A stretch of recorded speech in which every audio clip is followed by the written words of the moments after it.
What is up? I'm Sham and I'm back with a brand new track. I'm sorry the lighting sucks. I'm using another phone because my actual phone I repaired, but the front screen camera is all like weird and shaded. But we're gonna get across the same facts. I'm telling you the same story. I've got so much passion. Like before I started this stuff, I watched hundreds and hundreds of hours of film.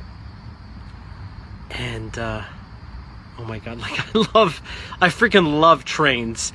I love everything I'm doing. I'm obsessed. And listen up, because this is quite an eventful week I have had. So I'm simply stating the facts. You can do what you're doing, whatever it is. I'm not here to attack. I'm not here to claim I am the expert. I am one of the experts just because it comes with experience. But other people can have similar truths that differ from mine, and I can acknowledge that. I just don't want some sort of negativity or attacks. Again, I am simply living this lifestyle, which I have fully, and that's that. So we're going to start this journey in my recent segment from Houston, Texas. Just to backtrack a little bit, this started in Allentown, Pennsylvania. Train hop down to Birmingham, Alabama. That started my Southeast tour. So I went from Birmingham,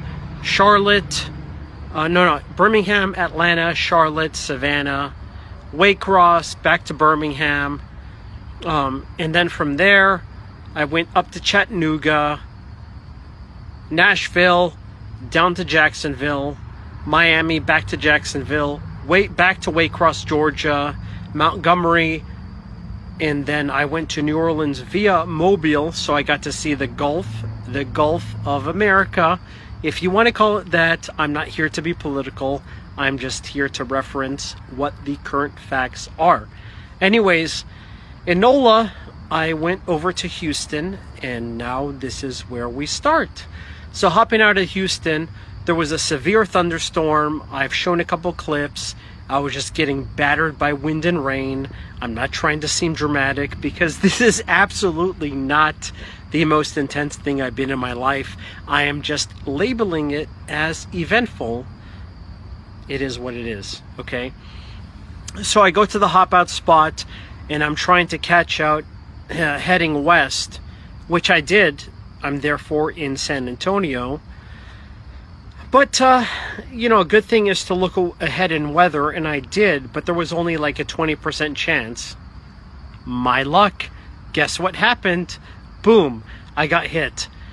So I'm looking at the string of cars, of parked engines, of parked locomotives, and I tell myself, hey, maybe I should go in there, and thankfully I have the key. Again, I'm not going to get into those details. It is what it is. And I chilled there for a couple hours, and then near just a little bit after sunrise, saw a string of cars pulling forward, and I said, you know what, I'm going to hop on. And just based on logistics, based on experience, I knew that, hey, at this certain point, if I head a certain way, it is going to at least get me to a certain point, okay? Hopped on, and we got to towards San Antonio, but about 50 miles outside of Houston, we side out, completely normal. I'm looking ahead, see a train. Okay, this is just normal procedure. Let it pass. We're gonna go. Except we end up staying there for almost 2 days. I am just chilling in a grainer for 2 days. Nothing you can do.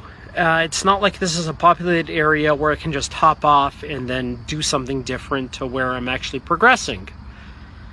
Thankfully, I mean, it was just absolute mechanical issues, and the fact that they didn't have a relief crew, meaning like a train crew can only work so many hours before they have to take so many hours off.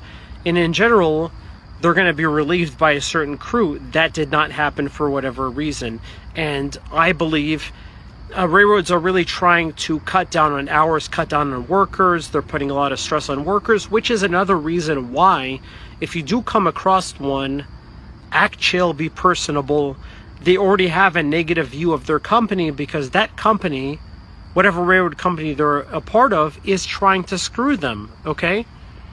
So anyways, I was able to see that through to Eagle Pass, but we were supposed to do work in San Antonio. Now, because we were so far behind, we just ended up blasting through, and that's why I ended up in Eagle Pass, Texas. But at the same time, I was telling myself, hey, if I do get to San Antonio, there's several routes. Hey, I can go see Eagle Pass, I can go see Laredo, Corpus Christi, I can do certain routes to where I can enjoy those, get back to San Antonio, and then either head north or head west. It is what it is. I ended up in Eagle Pass, again, bypassing San Antonio. That was not the norm, that's not the plan, it's just the reality of the circumstances due to those wild mechanical issues. So I go down to Eagle Pass, and as I'm going into the yard, I notice that there's a bull. And that car, the truck, the black truck, starts following me, and I'm like, oh shit, okay, they've probably seen me. It is what it is. But before that, in Stafford, Texas, I was riding in the DPU, and I knew that was due to inspection. So as it pulled into the yard, I had my stuff ready to go. The workers were coming my direction, so I go out the back. Now I'm hiding, maneuvering, blah, blah. But a couple minutes later, there's a worker coming on my side, and I'm looking on the other side because that's where the actual truck was. But again, they caught me because there's no way escaping when they send two workers on multiple sides. When you're seen, my philosophy is act personable, be chill. What's the point in running away? You're only going to make it that much more awkward. Soften people up, engage them. And I did so, and once again, it was successful. Train hopping in terms of getting caught is not because of some sort of lack of skill. If you do something enough mathematically, it's going to equate to the odds are going to increase to where you're going to be caught. All these famous train hoppers, hobos, vagabonds have been caught. Bulls, railroad police are fully aware of every single spot that a train can be caught. That it literally is their job. There is severe security measures, especially closer to the border. Camera surveillance, they rely on the public in terms of reporting, blah, blah. This is not an issue in terms of actually hurting anything. So if you think that people don't know who are in charge, you are absolutely delusional. It is what it is. So they were telling me, certain stories about crazy migrants, going inland, 200 plus people getting caught there, police chases going through the fields and stuff like that. Whatever, so I continued on, ended up in Eagle Pass, got off. But again, I got caught in the yard because I was spotted. The only ride I could find was still very visible, and it is what it is. Since I was, super chill, they decided, hey, I'm just going to give you a warning. And the benefit was actually they got me into town that much closer. Appreciate you guys. And they were telling me also the majority of people they experience are vagabonds who are unnecessarily aggressive and they're entitled. It doesn't help the cause. It just does not, to seem like you're this out of control person. So I go into Eagle Pass, spend a few days. There's a great shelter there. Shout out to you guys. And they did mention that since the Trump administration came into being, they've hardly had anybody cross the border. So I was able to enjoy those, their facilities without much struggle or anything like that. Now, when I went over to try and train hop out of Eagle Pass, which I successfully did, I was hiding my big backpack, which is super heavy, in a field a couple miles from the yard, because I would go into town, which is another 5-mile walk. What's the point in carrying everything I have? So when I was finally ready to train hop, I went to that field to gather my stuff while I was using my light, and then all of a sudden these people ran up on me, and I'm like, oh shit, wow. It was 2 National Guard soldiers, and they said, hey, we saw your light, blah, blah. I told them, hey, I'm homeless, I'm just chilling here. They were totally cool with that. Grabbed my stuff, did the 2-mile walk, down an open road, which is only really used by workers. Put myself into position, and I was just waiting for the train. One came by, it was going too fast, and then all of a sudden I start seeing these lights, and I hear this buzzing noise like a drone. And then person comes around the corner. I'm on private ranch property. They charge me. I'm like, hey, what's going on? Put my hands behind my back. They handcuffed one of my wrists, and then they start shoving me to the ground, but I'm resisting back, saying, hey, like, what's going on?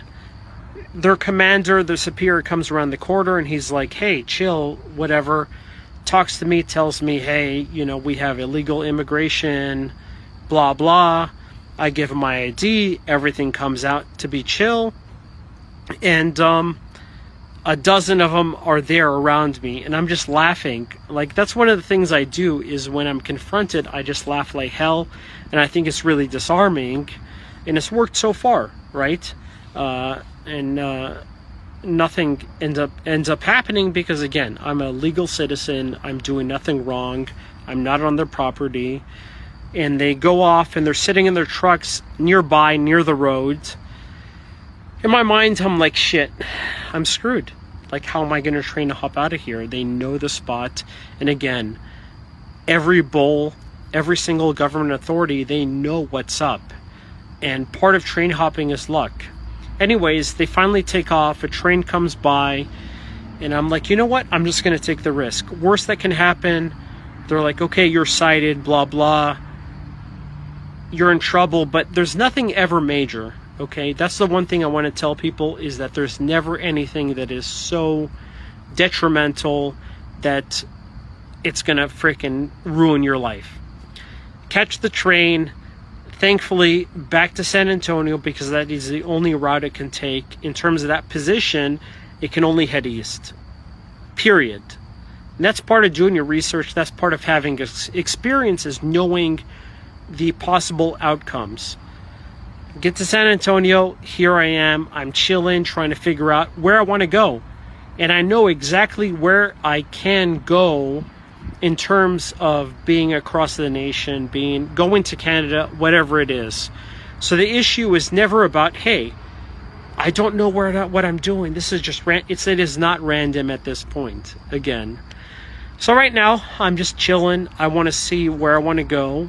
And just explore, because like I'm saying, I freaking love trains. I love being a vagabond. I love meeting people. Reach out to me. I'm a super chill guy. I'm just doing my thing. And I am Sham, and I'm out. Peace.